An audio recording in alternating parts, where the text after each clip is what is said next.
You're listening to the Doctor Is In podcast, brought to you by MartinClinic.com. During the episode, the doctors share a lot of information. As awesome as the info may be, it is not intended to diagnose, cure, treat, or prevent any disease. It's strictly for informational purposes. Well, good morning, everyone. We're getting our roof done, so you might hear some pounding this morning. Hopefully not, but they were here bright and early. A lot of good questions came in. One of them was a question about the difference between keto and the reset. So let's talk about that. Very good question.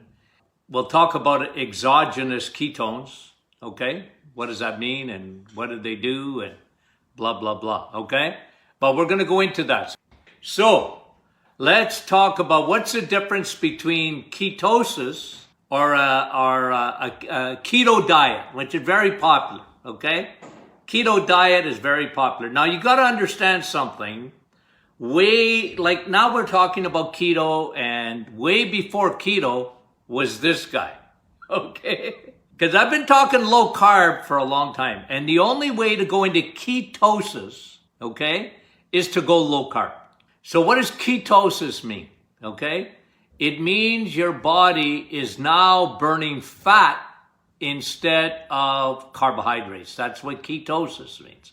Now, you must differentiate that because still, even today, doctors often mistake ketosis and ketoacidosis. Okay? Let me explain that. Ketosis is when your body changes fuel. It goes from burning carbs to burning fat as a fuel. That is very good for you. There's nothing wrong with that. You're changing fuels. You're going from dirty fuel to high octane fuel. Ketoacidosis is very dangerous because this is when your body is starting to break down. It can happen in diabetes if the blood sugar is not controlled. You're burning. Ketoacidosis is your body is literally eating itself away. It happens just before death for a lot of people. They go into ketoacidosis. So that's a completely different thing. That's when your body is literally turning on itself. It's turning on itself. Ketoacidosis. That happens in diabetics out of control, but it is sort of an end stage just before death. Ketoacidosis. Unfortunately, even in medicine, because they should know this. It's something that they should know. But what happens is that they often mistake it. And that's why a lot of times doctors say, well, ketosis is not good for you. But it's not ketoacidosis. It's ketosis. Your body's just burning another fuel. Okay? So what happens, okay, let me just say this, okay? What's the difference between the reset and ketosis?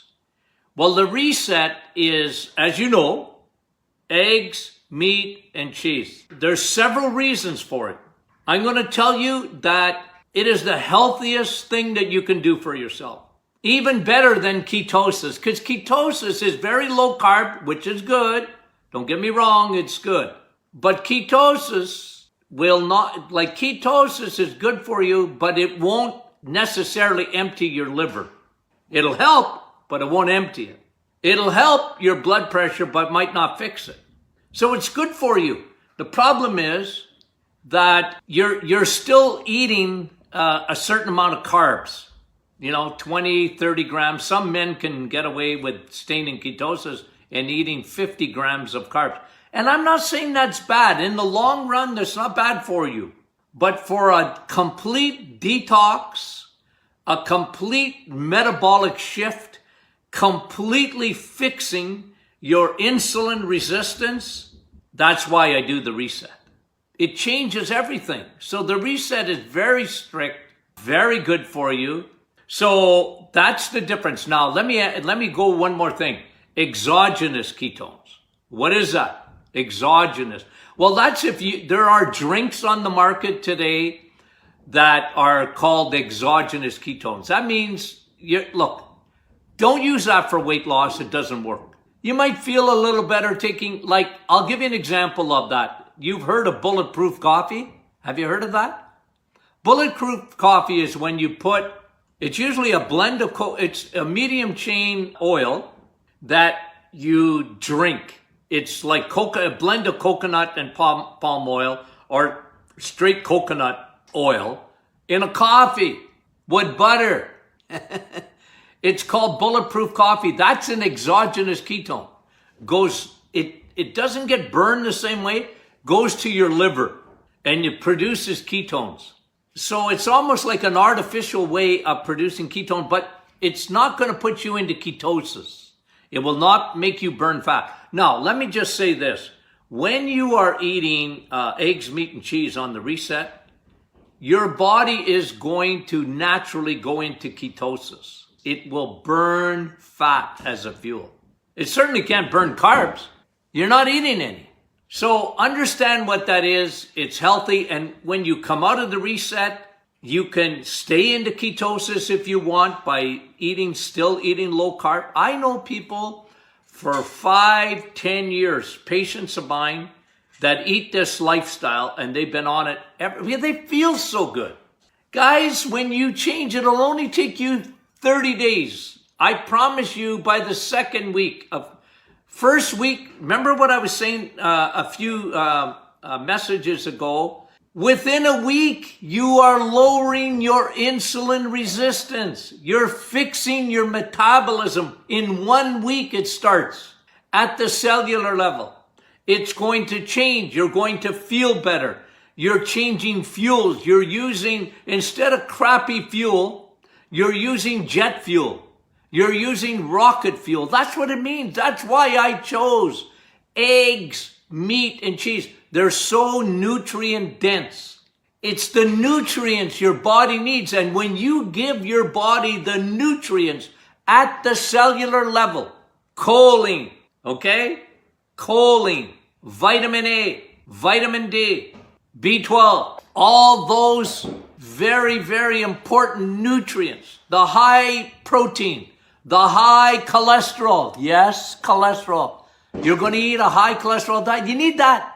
Every cell, you want to get to your cells and fix those. You need cholesterol to get to your cells to fix them. One of the questions that was asked here, okay, A1C and then CRP. Let's just talk about their two questions. Doc, here's the question. What is a good A1C? You might hear a little pounding now. A good A1C is below 5.7. A1C is a measurement of your blood sugars over 2 to 3 month period. Okay? So what that does is if your A1C is good, that's a good sign. It's better than blood sugar. This is an average blood sugar. If you can keep it below 5.7, you know you're not pre-diabetic. You see, A1C will tell you about pre-diabetic, which, by the way, you know me. If you're a pre-diabetic, you're on the Titanic. Change course. The last thing that will happen is that your blood sugars will be elevated. Okay? That's the last thing that will happen. So, guys, just remember that. Okay? Just remember that. So, if you're 5.7 or up, you are already in trouble. Okay? If you're 6.5 and up, you're diabetic. But if you're 5.7 and up, in my opinion, you are diabetic already. Because I'm not a big guy on pre-diabetes because I'm a big guy on you're on the Titanic or you're not. If you're on the Titanic, you better change courses. But the nice thing is, okay, because in medicine generally, okay, just going to say generally, once a diabetic, always a diabetic. Guys, I don't believe that. Okay? I'm not a big guy on once a diabetic, always a diabetic because I can change it. You can change it. If you change your diet, this is what the reset does. It takes you out of it. It fixes your insulin, okay? So, exogenous ketones, we talked about A1C, and let's talk about CRP, C-reactive protein. What is that? That's another test. I highly recommend you get that. Get your A1C. You shouldn't have to tell your doctor, they'll do it. Well, they should. Again, I'm not so interested in your blood sugar. I'm more interested in the average of your blood sugars. And CRP is what? It's an inflammation marker. CRP is produced in your liver. And somebody asked me, what is a normal number? A normal number is 3 or under CRP. But I like it, look, 3. If it's over 3, you got major inflammation and your chances of having, you see, remember what we talked about when we talked about atherosclerosis. Atherosclerosis is not cholesterol. It's inflammation due to insulin. If you got elevated insulin, you're going to elevate your inflammation. Inflammation's not Houdini. It doesn't come out of nowhere.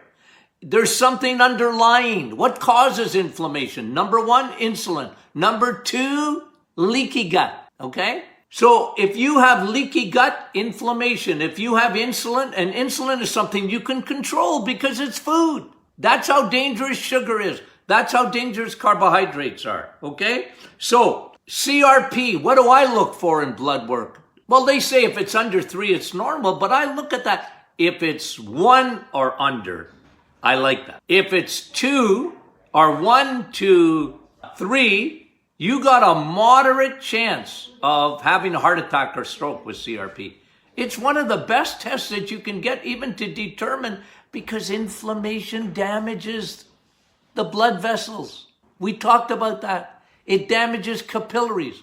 It damages the endothelial lining of your arteries. It creates plaque. Plaque doesn't come out of nowhere, and it ain't cholesterol.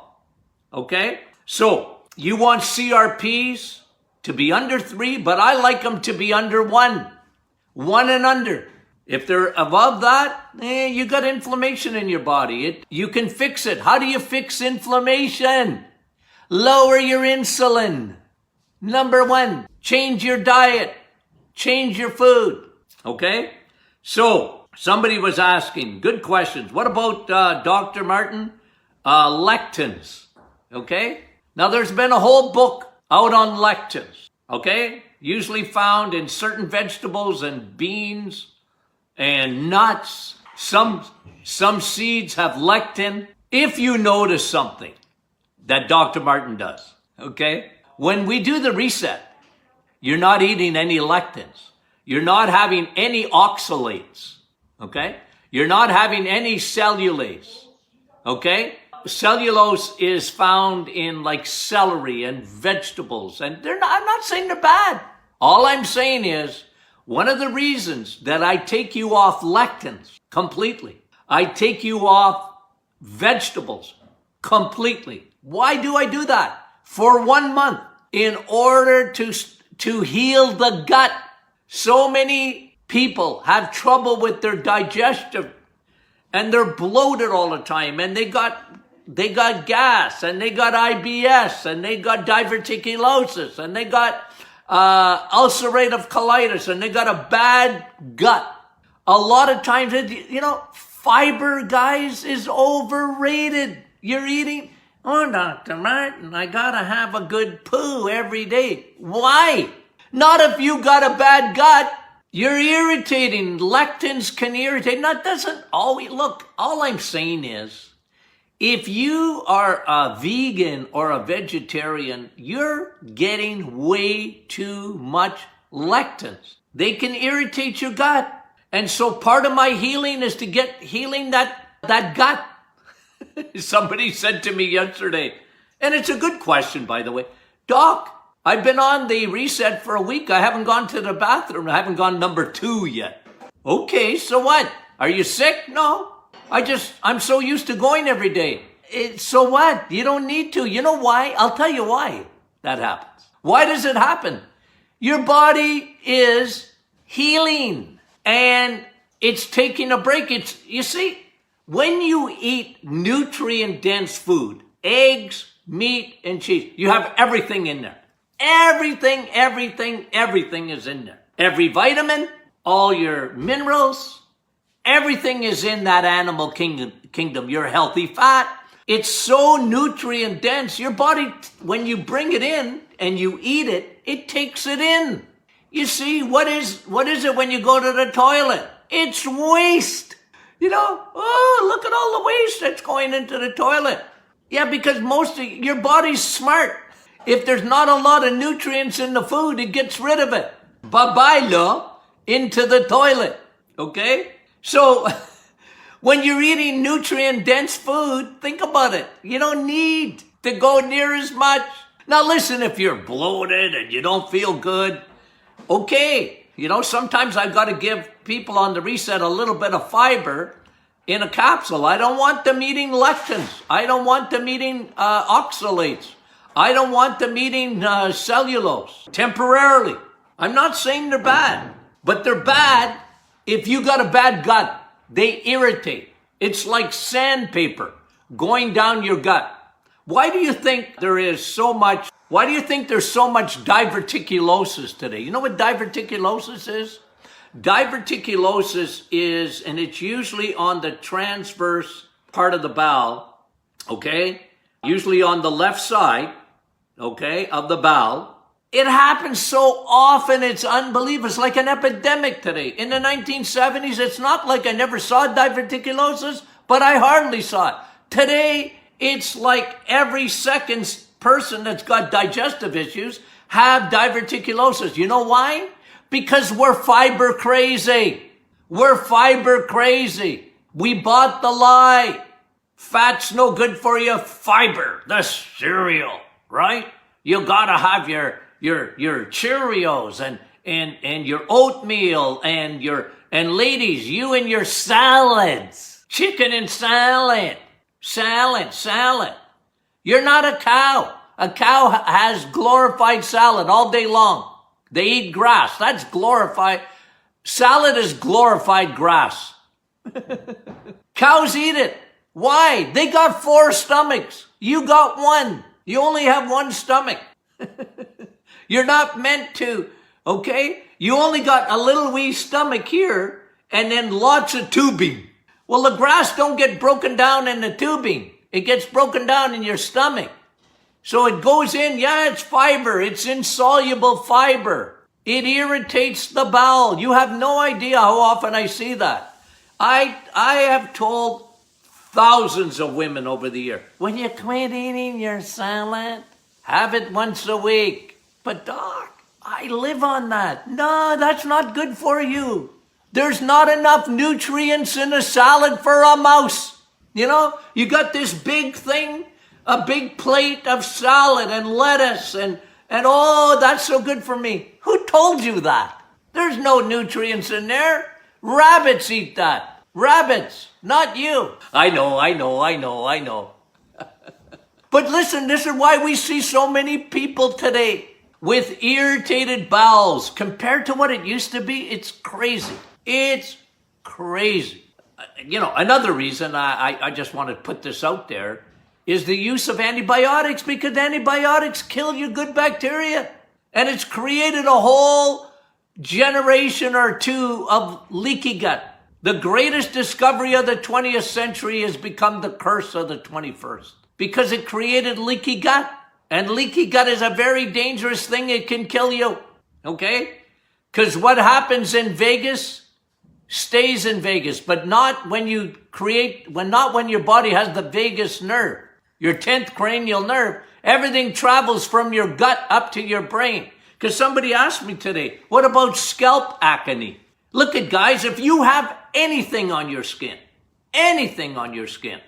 psoriasis, eczema, acne, dermatitis, fungus, they are signs of leaky gut. You got leaky gut, leaky skin, leaky gut, leaky brain, leaky gut, leaky lungs, leaky gut, leaky sinuses, leaky gut, you name it. Well, they're even showing leaky gut, leaky heart because of the bacteria. Remember even the dentist? They came out with, well, if you got gingivitis, you're much more susceptible to having a heart attack. Why is that? Because of leaky, it's getting into your bloodstream and it can attack your heart. Leaky gums. But it all has to do with a lack of good bacteria. We rinse our mouths too much with alcohol-based. And remember, I've been talking about it ever since COVID, really. Overcleaning. And fiber overcleans your gut. Why do you want to overclean anything? You're stripping away all your good bacteria. Okay? Now, I'm not saying never eat fiber, okay? I'm trying to make a point, okay? It's overrated. Okay. Somebody asked about another test, urate, and uric acid. It's one of the signs of metabolic syndrome. A lot of people don't think they have elevated uric acid. I look at uric acid as much as I look at CRP, C-reactive protein. I was always looking for, you got high levels, it's inflammation. And uric acid comes from sugar. Look at urate. When you have fructose, where is that stored? It's stored in your liver, right? If it's stored in your liver, it's going to go to your kidneys as it's supposed to be peed out as urea. If you have high levels, it's because you're not peeing out all your uric acid. It's a marker of inflammation. It's related to your diet. And remember, sugar, it's not salt that destroys your kidneys. And it's not red meat that gives you uric acid. That's nonsense. It's not biochemistry. Fructose does. And you know what's created this scourge in our society today? High fructose corn syrup. Remember, the man-made sugar. It's found in soda. It's found in everything. They switched the sugars. They gave us something very addictive. Okay, so urate. Talking about fermented foods. Those are good for you.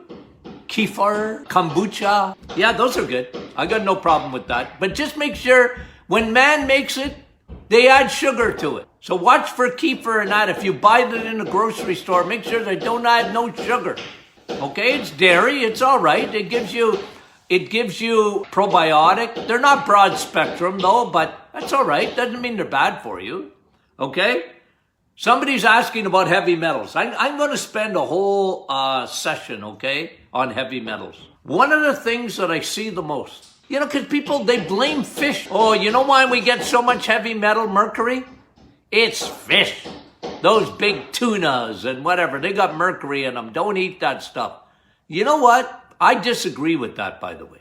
I'm not saying that you might not get some heavy metal in a bigger fish. But you know what, guys? Here's Dr. Martin. You know why people got heavy metal, especially mercury in their body? High fructose corn syrup. High fructose corn syrup. That's why you get that. Okay. So, yeah, look, I like smaller fish in the sense, look, I just had fish this morning in a capsule. I take my high DHA. Why? I want this brain, guys. I need this brain to work. Okay? I gotta have my brain, guys. So, fish. Don't avoid fish, guys. Okay? Don't avoid fish. If you like fish, fish is better than a chocolate bar on any day, any time. You know, I get people, oh, I don't eat anything. Might have mercury in it like fish. Yeah, what are you eating now? Soy? Soy going to elevate your estrogen 10 times more dangerous than fish. You know, it's sure, if you can get, you know, wild salmon or whatever, much better. I get it. I get all that, okay? But guys, like, don't avoid fish. I don't like fish. I like steak. Like vitamin S isn't salmon on the Martin Clinic alphabet, even though salmon is very good for you. Vitamin S is steak, because I love steak. Okay, you hear it. You hear the racket, like it's just what's going on in my place today. Hey, love you guys. Send in your questions. Next week, I think Tony Jr. and I are going to do a live question and answer next week. I don't know what day, but we'll let you know. And if you got any questions, let us know. Love you guys. Not that I'm going up on the roof to help, because they know better than that. But I'm going to put a white hat on and observe. Okay, love you guys. Talk to you soon. You've reached the end of another Doctor is In podcast with your hosts, Dr. Martin Jr. and Sr. Be sure to catch our next episode, and thanks for listening.